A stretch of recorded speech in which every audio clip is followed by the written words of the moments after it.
자, 오늘은 우리가 5-2단원 지역에 따른 글 읽기를 볼 건데요. 여러분 이 작품은 되게 특이하게 독서 교과서인데 외국 소설이 들어있어요. 그쵸? 그래서 이걸 통해서 우리가 무엇을 읽어야 될까에 대해서 고민을 좀 많이 해보면 좋을 것 같습니다. 자, 여러분 일단 이 작품의 제목은 외투잖아요. 외투를 가지고 무슨 얘기를 하고 싶은 걸까? 이거 우리가 한번 잘 고민을 해보고요. 자, 우리가 소설이니까 가장 기본적으로 인물, 사건, 배경 이런 것들은 파악을 당연히 해봐야겠죠. 자, 앞부분 줄거리부터 들어가 봅시다. 주인공인 아카키 예비치는 하급 관리로 평생 서류를 정리하는 보잘것없는 사람이다. 그런데 어느 날 낡은 외투가 해져서 도저히 입을 수 없게 된 것이다. 페테르부르크의 추운 겨울을 나기 위해서는 외투가 필수품이다. 형편이 어려웠던 그는 돈을 아껴 겨우 새 외투를 마련한다. 하지만 새 외투를 처음 입은 날 불행하게도 강도에게 외투를 빼앗긴다. 자, 여러분 시작 부분을 보면요. 주인공이 하급 관리로 살고 있다라는 거를 이야기를 하고 있어요. 이게 이제 주인공의 사회적 지위라고 할 수 있겠죠. 자, 주인공의 사회적 지위를 통해서 인물을 소개하고 있다라는 거 우리가 한번 잘 짚어보면 좋을 것 같고요. 자, 이랬을 때 여러분 제목이 외투잖아요. 그럼 당연히 이 외투에 대해서 파악하는 게 굉장히 중요하겠죠. 자, 페테르부르크는 너무 추운 날씨다 보니까 이 외투가 굉장히 많이 필요한 그런 지역인 거고요. 자, 근데 이 아카키 예비치는요, 형편이 너무 어려워서 이 새 외투를 마련하는 게 되게 힘들었던 거죠. 그래서 주인공의 경제적인 상황도 지금 언급이 됐습니다. 근데 사건이 일어났어요. 무슨 사건? 불행하게도 외투 산 그날 강도에게 이걸 빼앗겼다는 거죠. 사건의 시작입니다. 자, 우리 한번 본격적으로 들어가 볼게요. 그날 온종일 아카키 예비치는 관청에 나타나지 않았다. 난생 처음 있는 일이었다. 다음날 그는 창백해진 모습으로 더더욱 초라해 보이는 헌 외투를 입고 출근했다. 외투 강도 이야기에 기회를 놓칠 사람 그를 비웃는 사람들도 있었지만 많은 사람들은 그를 동정했다. 그를 위해 모금을 하자는 의견이 있었다. 그러나 국장의 초상화를 주문하고 부장이 아는 사람이 썼다는 무슨 책인가를 사야 했다. 그런 일에 주머니가 가벼워지는 관리들인지라 모은 돈은 푼돈에 불과했다. 자, 여러분 보니까요. 여기서 무슨 모습이 나오냐면요. 국장의 초상화도 사야 되고 부장이 아는 사람이 썼다는 책도 사야 돼요. 왜 그러냐면 이게 상급자들에게 아첨하는 문화가 있었던 거죠. 그러다 보니까 돈이 별로 여유가 없는 거예요. 경제적으로 여유가 없다라는 거죠. 자, 여러분 이게 바로 당대에 여러분 이게 이제 러시아 소설이잖아요. 러시아의 어떤 좀 시대 상황이 드러나는 모습이다라는 걸 알 수 있겠죠. 자, 그중에서 1번입니다. 뒤에 더 나올 거니까요. 즉 이게 여러분 러시아의 관료사의 모습이다라는 거야. 아, 이곳은 이렇게 아첨한 사람들이 위로 승진하는 그런 문화가 있다 보니까 사람들이 그걸 무시할 수가 없다는 거예요. 그런 일에 주머니가 가벼워지는 관리들인지라 모은 돈은 푼돈에 불과하고요. 그중 누군가가 동정심에 이끌려 적어도 그를 도울 수 있는 충고라도 한마디 하겠다며 경찰서장에게는 가지 않는 것이 좋다. 경찰서장이 상부에 실적을 올리려고 어떻게 해서든 외투는 찾아내겠지만 만약 필요한 법적 서류들을 갖추지 못한다면 외투는 찾지도 못하고 경찰서에 그대로 방치될 수도 있다. 자, 여러분 또 문제가 뭐냐면요. 이런 문제가 있어요. 즉 법적 서류를 갖추지 못하면 외투를 찾지를 못한대요. 한마디로 실제 어떤 문제 해결보다는 절차를 더 중요시 여긴다라는 거 알 수 있겠죠. 즉 실질적 문제 해결 그 자체보다는 절차를 중시 여기는 모습을 보인다라는 거죠.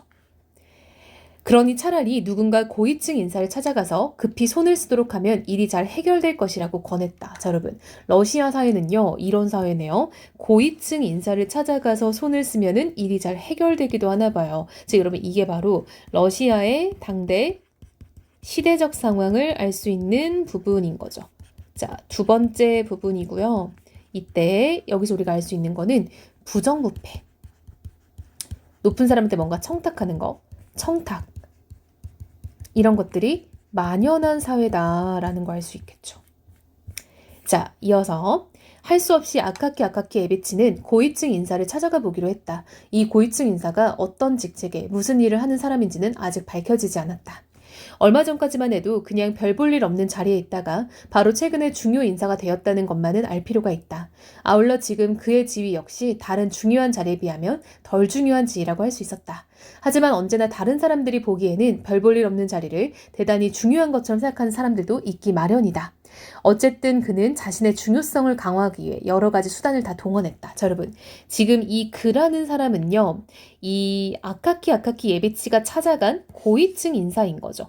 자, 이 사람에 대한 묘사를 하고 있어요. 자, 이 그는요, 얼마 전까지만 해도 그냥 별 볼 일 없는 자리에 있었대요. 그리고 이 사람의 위치가 누군가에겐 그렇게 대단하지 않을 수가 있대요. 하지만 이 사람은요, 자기의 어떤 위치가 다른 사람들이 보는 것보다 더 중요하게 보이길 바랐다라는 거죠. 즉, 자신의 지위를 과시하고 싶어하는 유형이다라는 거 알 수 있겠죠. 그래서 이 사람은 어떻게든 무슨 방법을 써서라도 자신의 지위가 더 대단해 보이려고 노력을 했다는 거예요. 예를 들자면 자신이 출근할 때 부하 관리들이 층계까지 나와서 맞도록 한다든지 자신을 만나러 오는 사람들은 아무도 직접 방으로 들어오지 못하게 하고 반드시 경비원을 통하도록 한다든지 14급은 12급에게 시기급은 9급이나 아니면 다른 관등에게 각각 보고하여 그 끝에 자신에게 보고가 들어오도록 하는 것이다. 자, 여러분 보니까요. 이 사람은 굉장히 권위적인 사람인 걸 알 수 있죠. 예를 들면은 이 세 가지의 사례를 통해서 정말 권위적인 성격을 가졌구나라는 거 알 수 있어요. 즉, 그의 권위적 성격이 드러나는 예시인 거죠. 이렇게 세 가지의 예시를 통해서 아카키 예비치가 만나러 간 사람이 어떤 사람인지 지금 드러나고 있는 거죠. 그런 식으로 신성한 러시아 땅에서 이미 무엇이든 모방하는 병이 만연하다 보니 모두 다 자기 상관의 본을 받아 사람들의 눈살을 찌푸리게 하였다. 심지어 어떤 구급은 조그만 부서를 책임지게 되자 칸막이로 된 자신의 방을 만들어 집무실이라고 이름을 짓더니 문 앞에는 붉은 깃에 넥타이를 메고 방문객에게 문을 여닫아주는 안내원까지 세워둔 일이 있었는데 그 집무실이라는 것도 보통 크기의 책상이 겨우 들어갈 만한 넓이였다고 한다. 자, 여러분 이게 지금 무슨 상황이냐면요. 모두 다 자기 상관의 본을 받아서 사람들의 눈살을 찌푸리겠다라는 건요. 상관의 이런 권위주의적 태도를 모두가 따라하게 된다라는 거예요. 모방이 만연하다라고 했죠. 그래서 이 이제 밑에 급의 사람들도 윗사람이 하는 걸 그대로 따라하게 됐다는 거야. 그러니까 이제 9급이라는 이런 사람들도 진짜 말도 안 되는 집무실을 만들어 놨다라는 거죠. 자, 여러분 여기서 이 집무실을 만들었는데 그 집무실의 크기가 책상 하나 겨우 들어갈 만한 넓이였다라는 점에서 이 신분을 과시하려는 우스꽝스러운 태도가 나타난 거죠.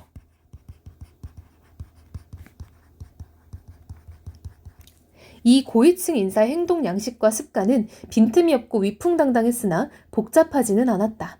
그가 가장 중요시하는 체계는 엄격함이었다. 엄격, 또 엄격. 이렇게 그는 보통 때도 외우고 다녔고 특히 마지막 단어를 발음할 때는 상대방의 얼굴을 아주 의미심장하게 쳐다봤다. 여러분 이런 것도 굉장히 좀 약간 권위적인 행동인 거죠. 상대방의 얼굴을 의미심장하게 쳐다보면 상대방이 조금 뭐지? 하고 조금 이렇게 주눅들 거 아니에요.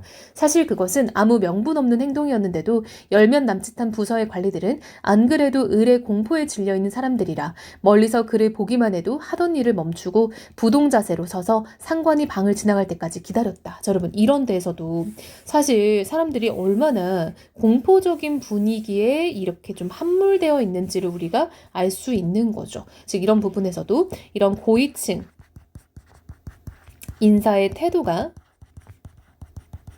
이제 아랫사람들로 하여금 굉장히 겁을 먹게 되는 거죠. 이런 공포감이 조성된다라는 거 우리가 알 수 있겠네요.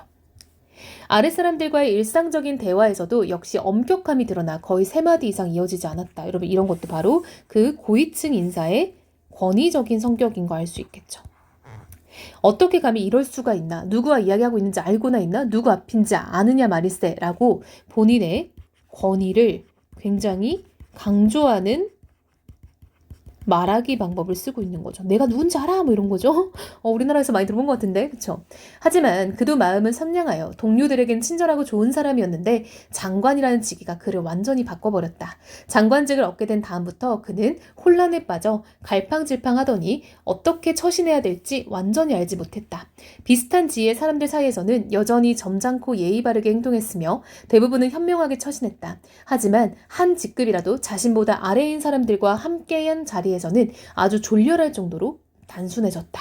자, 여러분, 지금 이 사람은요, 굉장히 이중적으로 행동하고 있는 거 알 수 있겠죠. 즉, 고위층 인사의 이중적인 태도가 드러나고 있어요.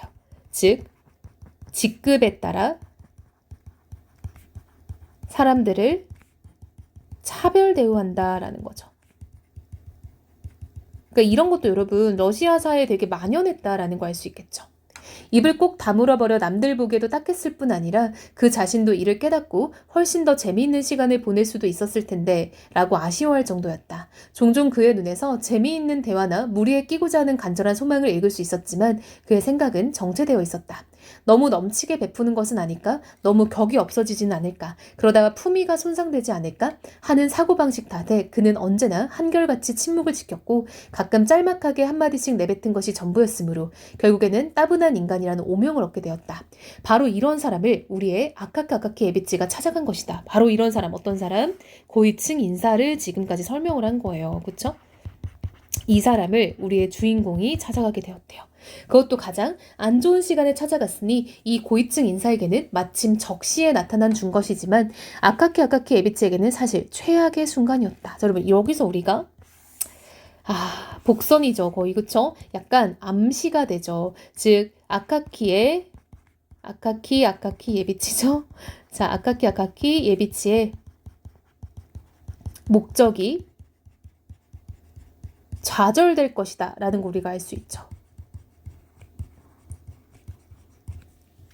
고위층 인사는 자신의 사무실에서 오랫동안 못 만나다가 바로 얼마 전에 찾아온 어린 시절의 오랜 지기와 더없이 유쾌한 대화를 나누고 있었다. 이때 아카키 예비치라는 사람이 찾아왔다는 보고가 들어왔다. 그는 짤막하게 물었다. 누구야? 그러자 무슨 관리랍니다 라는 대답이었다. 아 그래? 기다려야겠는데? 지금은 바쁘니까. 자 여러분 이게 왜 그랬냐면요. 진짜 바쁜 게 아니라 이 친구 앞에서 자신의 권위를 보여주고 싶었던 거예요. 즉 친구에게 고위층 인사가 권위를 과시하고자 하는 의도가 있었다라는 거죠.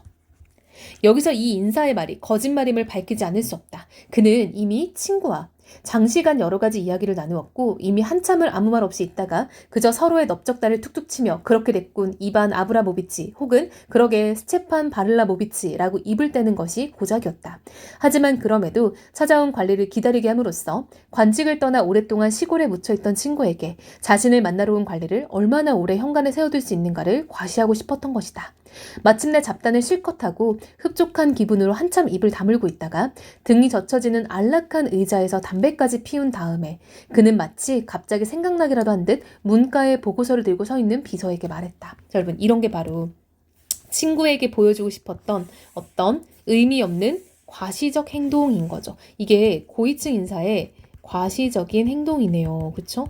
여러분 아까키 예비치는 그 외투 되게 힘들게 마련했는데 그거 지금 도둑 맞고 찾아왔는데 이렇게 서 있는 거야. 그래 거기 관리 하나가 기다린 것 같은데 들어와도 좋다고 하게 아까키 예비치의 겸손해 보이는 외모와 낡은 제복을 발견한 고위층 인사는 느닷없이 그를 향해 고개를 돌리며 말했다. 자 여러분 아까키 예비치의 지금 이러한 어떤 모습은요 가난하고 소심한 어떤 전형적인 평범한 소시민의 모습인 거죠. 자, 무슨 일인가? 현 직위와 장관직을 얻기 일주일 전부터 방에서 혼자 거울을 보고 일부러 연습하여 익혀놓은 딱딱 끊어지는 정확한 음성이었다. 자, 여러분 이런 것도 열심히 고위층 인사가 문 닫고 거울 보고 이렇게 맹 연습을 한 거예요. 그쵸? 자신의 신분을 과시하려는 행동인 거죠. 그래서 일부러 어떻게 하면 가장 권위적으로 보일까를 연구한 거야. 아카키 예비치는 미리 어느 정도 겁을 먹고 최선을 다해 언변이 닿는 대로 평소보다 더 자주 절을 섞어가며 완전히 새 것인 외투를 무지막지하게 강탈당하게 된 경위를 설명하였다. 총감이나 다른 누군가가 외투를 찾아두도록 청혼을 좀 해주십사 찾아왔다고 말했다. 장관은 왠지 모르게 그 같은 친숙한 태도가 버르장머리 없게 느껴졌다. 자, 여러분, 이게 지금 고위층 인사 입장에서는 이 아카키 예비치의 어떤 친숙해 보이는 그 태도가 되게 버릇없다라고 느낀 거예요. 귀관, 도대체 뭐 하는 사람이요? 그는 띄엄띄엄 말을 이었다. 절차도 모르나? 어디에 들른 거요? 일을 어떻게 처리해야 하는지도 몰라? 그런 일이면 먼저 관공서에 문서로 제출했어야지. 그러면 관공서에서 계장과 부장을 거쳐 비서에게 전달될 테고 그 다음 비서가 내게 보고할 건데 라고 얘기를 하면서 이 고위층 인사는요. 지금 관등을 굉장히 철저하게 얘기하고 있는 거죠. 자, 관등을 철저히 준수를 하는데요. 즉 한마디로 절차를 준수하는 거죠. 이렇게 하면 나한테 넘어올 텐데 라는 거죠. 근데 이런 게 바로 허례허식, 그쵸? 헛된 어떤 허례허식인데 그것을 중시하는 태도가 지금 러시아에 만연했다라는 거죠. 하지만 아카키 예비치는 겨우 그나마 얼마 되지도 않는 정신을 수습하려고 애쓰며 말했다. 자, 여러분, 아카키 예비치는요, 되게 좀 소심한 성격인 거 알 수 있죠. 좀 소심하고 여린 성격의 사람인 거예요. 그때 그는 땀이 무섭게 흐르는 것을 느꼈다. 자, 여러분, 왜요? 이런 거는 아카키 예비치의 어떤 두려움의 심리를 묘사를 통해 보여주고 있는 거죠. 가깝게 감히 폐를 끼치고자 결심한 것은 사실 그 비서라는 사람들을 좀 믿을 수가 없어서라고 되게 눈치 보는 거죠.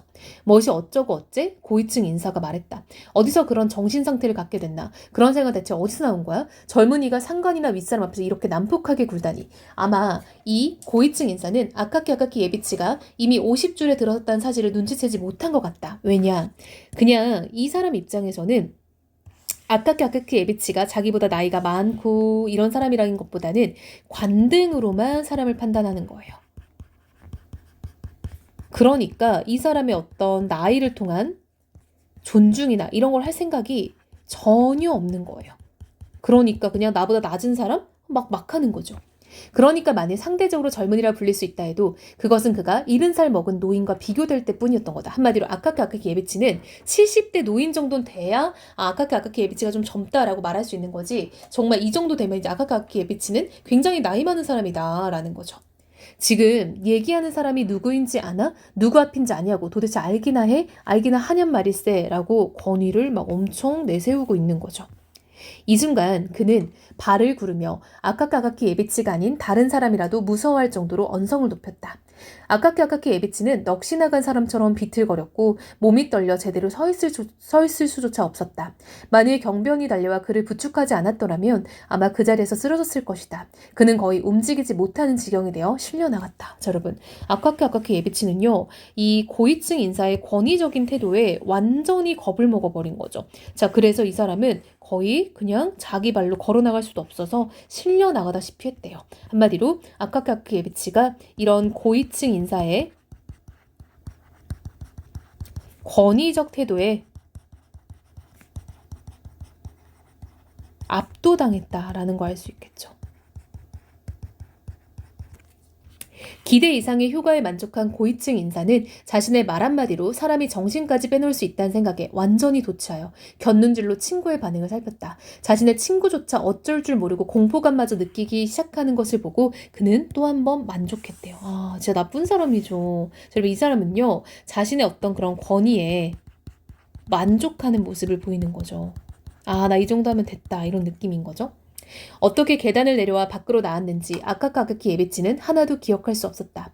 그는 아무 소리도 듣지 못했다. 왜요? 너무 절망적이어서요. 자신의 외투도 찾지 못하고요. 가서 너무 이제 무서운 경험을 한 거죠. 장관에게, 그것도 다른 관청에 있는 사람에게 그렇게 호되게 혼난 것은 평생 처음이었다. 그는 입을 벌린 채 거리에 쌩쌩 몰아치는 눈보라 속을 걸었다.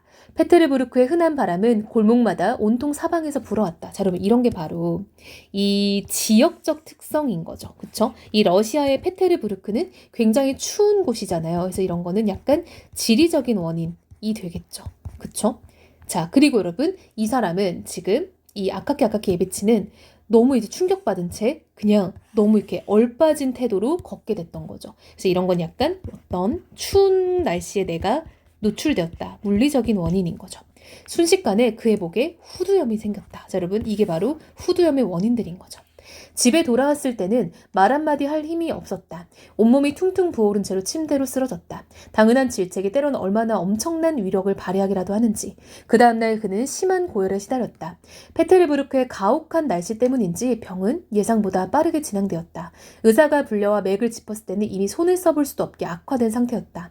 의사는 환자가 의료 혜택도 받아보지 못하고 방치되어서는 안 되겠다는 생각에 찜질을 처방했을 뿐이었다. 그나마 하루 반이 지나자 피할 수 없는 최후의 순간이 왔다. 여러분, 아카키 예비치의 이제 죽음의 순간을 말을 하는 거겠죠. 그러자 의사가 주인집 노파에게 말했다. 이봐요 할멈, 그렇게 멍하니 시간만 보내지 말고 지금 소나무관이라도 주문해 주시오. 이 사람 형편에 참나무관은 너무 비쌀 테니.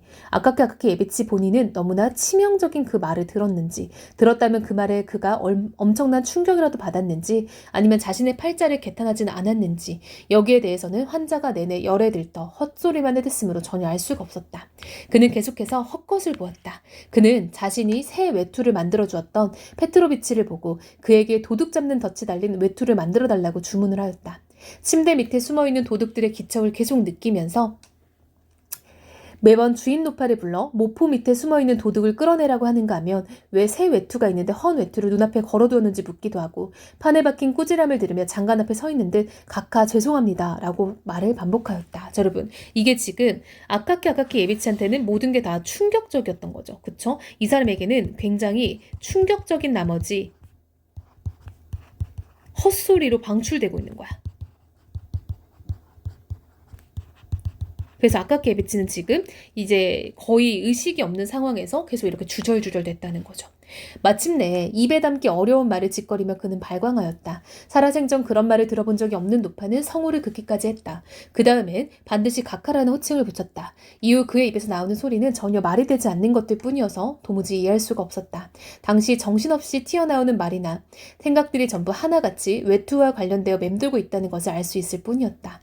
마침내 불쌍한 아카키 예비치는 숨을 거두고 말았다. 자, 여러분, 서술자 역시 주인공에게 연민을 느끼고 있는 거죠. 그 사람은 참 안 됐다 라고 지금 이야기를 하고 있죠. 자, 여러분, 뒷부분 줄거리는요. 아카키 예비치가 죽은 날부터 페테르부르크에는 이상한 사건이 발생하는데요. 밤마다 다리 근처에 유령이 나타나 행인들의 외투를 빼앗아가는 일이 벌어진 것이다. 마침내 유령은 자신을 홀대했던 고위층 인사의 외투를 빼앗고 나서 자취를 감추고 이소동은 진정이 된다. 자, 여러분, 이게 바로 유령 사건은 말이 안 되죠. 이런 걸 우리가 비현실적 사건이라고 하죠. 그래서 이렇게 비현실적인 소재를 통해 이 글을 읽는 독자에게 카타르시스를 제공을 하는 거죠. 이렇게라도 이 주인공의 어떤 억울함이 풀렸으면 하는 어떤 독자의 마음을 반영한 결말이다라는 거 알 수 있겠죠. 자, 여러분, 이 글은요. 제재가 제목에서 나온 것처럼 외투죠. 자, 이걸 통해서 말하고자 하는 건 뭐예요? 당대 러시아 사회에 대한 비판을 지금 하고 싶은 거죠. 자, 그러다 보니까 이 글은 성격이 사회 비판적이고 당대 러시아를 굉장히 사실적으로 표현했다라는 점에서 사실적인 성격이 있다라는 거 알 수 있겠죠? 자, 여러분, 소설인데요. 얘는 전지적 작가 시점이다라는 것도 캐치하면 좋을 것 같네요.